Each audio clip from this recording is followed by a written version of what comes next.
आप सभी लोगों को मेरा नमस्कार। और आज के लेक्चर में हम दो प्रमेय पढ़ेंगे।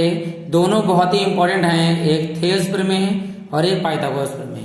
चलिए शुरू करते हैं कि थेल्स प्रमेय क्या होती है और हम कैसे इसे सिद्ध करते हैं।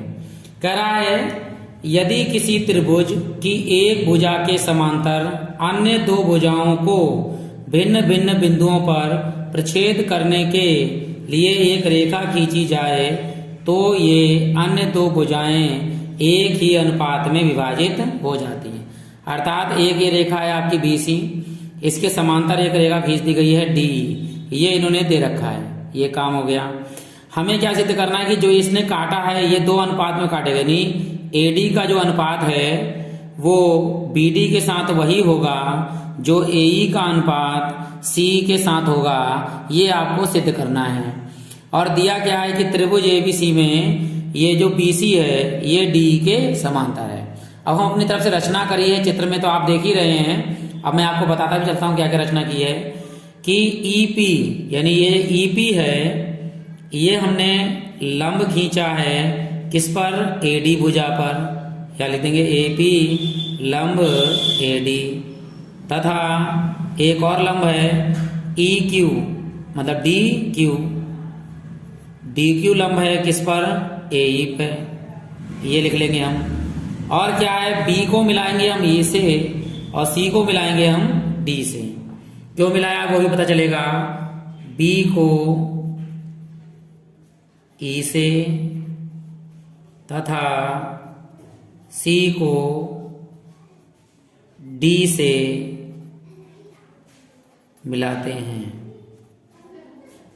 और क्या याद करना है, एक और चीज देख लीजिए वो क्या है। ये जो हरा वाला ये त्रिभुज है यानी ये BED यानी ये त्रिभुज, और ये CED ये त्रिभुज, दोनों त्रिभुज सर्वांगसम हैं। कैसे हैं, ये वाली भुजा उभयनिष्ठ है इस वाले त्रिभुज में भी, इस वाले त्रिभुज में भी। और ये वाला कोण इस वाले कोण के बराबर है, ये वाला कोण इस वाले त्रिभुज के बराबर है, ये वाला कोण इस त्रिभुज के बराबर होगा, और ये इधर वाला कोण इस त्रिभुज के बराबर होगा, क्योंकि ये होते हैं एकांतर अंतःकोण। दो समांतर भुजाओं में जब कोण बनते हैं वो बनते हैं एकांतर अंतःकोण। इसलिए इस त्रिभुज का क्षेत्रफल और इस त्रिभुज का क्षेत्रफल आपस में बराबर होगा। तो यहां लिख लेंगे हम AR यानी एरिया ऑफ BED बराबर एरिया ऑफ E वो CDE के बराबर होगा। इसे समीकरण को डाल दीजिए आप एक, क्योंकि बाद में आपको या तो BED की जगह पर एरिया ऑफ CDE लगाना होगा या CDE की जगह पर ये लगाना होगा। ये आप पहले याद कर लीजिए। अब हम शुरू करते हैं इसका नियम। चलिए आप देखते रहेंगे चित्र में। पहले हम त्रिभुज लेते हैं ये पूरा वाला त्रिभुज। पूरा वाले त्रिभुज में यानी ADE में ये वाला लंब लेंगे हम PE और ये लेंगे हम इसकी आधार। तो यहां लिख रहे हैं हम, देखिए त्रिभुज ADE में, यहां हम चित्र ही बना देते हैं एक बार ताकि आपको फिर से कंफर्म याद रहे। यह है आपका ADE और E से हमने इस पर लंब डाला है, यह है आपका P। ठीक, ये लंब हो गया, ये आधार हो गया। तो यहां लिख लीजिए आधार बराबर AD और लंब PE। त्रिभुज का क्षेत्रफल क्या होता है, एरिया ऑफ ट्राइंगल ADE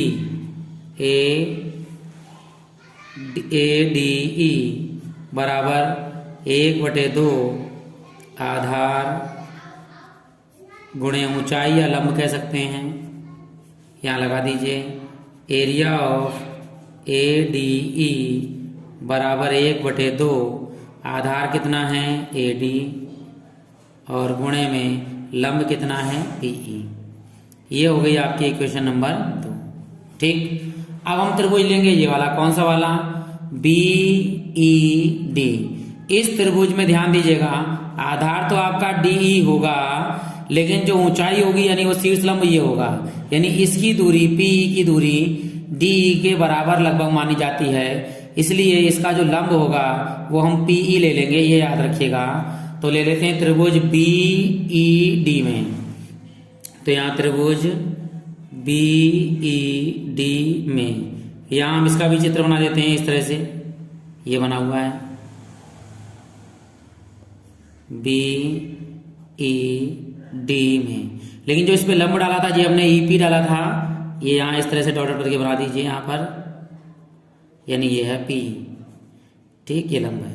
तो ये मान के चलेंगे कि डी की जो लंबाई है वो पी के लगभग बराबर है। तो यहाँ लिखेंगे हम आधार बीडी और लंब हमारा है पीई। क्षेत्रफल एरिया ऑफ बीईडी बराबर क्या होगा, 1/2 गुणे आधार गुणे लंब। तो यहाँ लिखेंगे एरिया ऑफ बीईडी बराबर 1/2 आधार कितना है बीडी गुणे लंब कितना है पीई। ये समीकरण नंबर 3 हो गया। करना क्या है, ये समीकरण जो 2 निकाला था हमने, इसे समीकरण 3 से हम भाग कर देंगे। यहाँ लिखते हैं समीकरण 2 को समीकरण 3 से भाग करने पर कर दीजिए भाग भाई। यहाँ पर क्या लिखा है देखिए, एरिया ऑफ एडीई बराबर 1/2 एडी इंटू पीई। अब बटे में देखिए, ये वाला है एरिया ऑफ बीईडी बराबर लगाई हुआ है 1/2 कितना गुणे बीडी गुणे पीई। यहाँ पी से पीई कैंसिल, 1/2 से 1/2 कैंसिल, तो ऊपर आ गया एरिया ऑफ एडीई बटे एरिया ऑफ बीईडी बराबर ऊपर आएगा एडी बटे में बीडी। ये मेन इक्वेशन मान लीजिए आप ए, ये आ गई है। इसी प्रकार से जस्ट इसी प्रकार से हम ऊपर आए त्रिभुज लेंगे याला इसमें, लेकिन लंब लेंगे कौन सा इस बार डीई, और इधर याला त्रिभुज का क्षेत्रफल, ये लेंगे त्रिभुज का क्षेत्रफल। देखिए कैसे लेते हैं, चलिए शुरू करते हैं। इस बार फिर से ट्राइंगल लेंगे हम ए डी ई में, इसमें जो लंब है याला लेंगे हम ई क्यू, डी क्यू लंब लिया है हमने इस बार। तो लेते हैं त्रिभुज ए डी ई में जो आधार है हमारा, आधार लेंगे हम ए ई और लंब लेंगे हम डी क्यू। एरिया हो जाएगा हमारा ए डी ई बराबर 1/2, डायरेक्ट मान लगाइए आधार ए ई गुणे लंब डी क्यू। ये समीकरण नंबर हो गई आपकी 4। अब दूसरा ट्राइंगल लेंगे हम, ट्राइंगल क्या डी या ई सी ले लो ऐसे करके, सी डी ई में। चलिए बनाते हैं, क्या है ये सी डी ई। इस तरह से इस पे लंब डाला गया था, ये हमारा भी बना है इस तरह से, ये समांतर रेखा है पूरी। तो यह है डी क्यू। ठीक, तो लगभग डी का जो मान है वो डी क्यू के बराबर है। तो आधार हो गया आपका इस बार क्या सी, और लंब हमारा है डी क्यू। फिर area of C D E बराबर 1/2, डायरेक्ट आधार यानी कि सी गुणे लंब यानी कि डी क्यू। और समीकरण 1 से जो हमारा ये मान है वो एरिया ऑफ किसके होगा, सी डी ई का जो मान था वो इधर वाले का था बी डी ई के, बी डी ई के बराबर था, बराबर 1/2 और सी ई गुणे डी क्यू। ये समीकरण हो गई 5। समीकरण 4 को समीकरण 5 से भाग कर दीजिए। यहाँ लिखते हैं समीकरण 4 को समीकरण 5 से भाग करने पर, चलिए वही भाग करते हैं। एरिया ऑफ ADE बटे एरिया ऑफ BDE बराबर 1/2 गुणे AE गुणे DQ बटे में 1/2 गुणे CE गुणे DQ। DQ से DQ कैंसिल, 1/2 से 1/2 कैंसिल।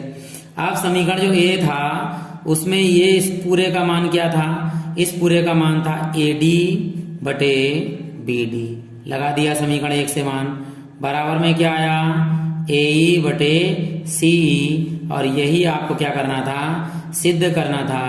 बस यहाँ पे आप लिख देंगे कि समीकरण 1 से इस पूरे की वैल्यू ये है, यही आपका आंसर हो गया। अब आते हैं हम पाइथागोरस प्रमेय में, और पाइथागोरस प्रमेय कहती है कि एक समकोण त्रिभुज में कर्ण का वर्ग शेष दो भुजाओं के वर्गों के योग के बराबर होता है। अर्थात ये जो कर्ण अगर मान लीजिए कि 90 डिग्री के ठीक सामने वाली भुजा AC जो है वो कर्ण कहलाती है, तो AC का वर्ग बराबर होगा AB यानी लंब का वर्ग प्लस आधार का वर्ग। ठीक है, दिया गया है कि त्रिभुज ABC में एक समकोण त्रिभुज है ABC, जहां पर B कोण 90 डिग्री का है, और हम जानते हैं 90 डिग्री के कोण के ठीक सामने वाली भुजा कर्ण कहलाती है।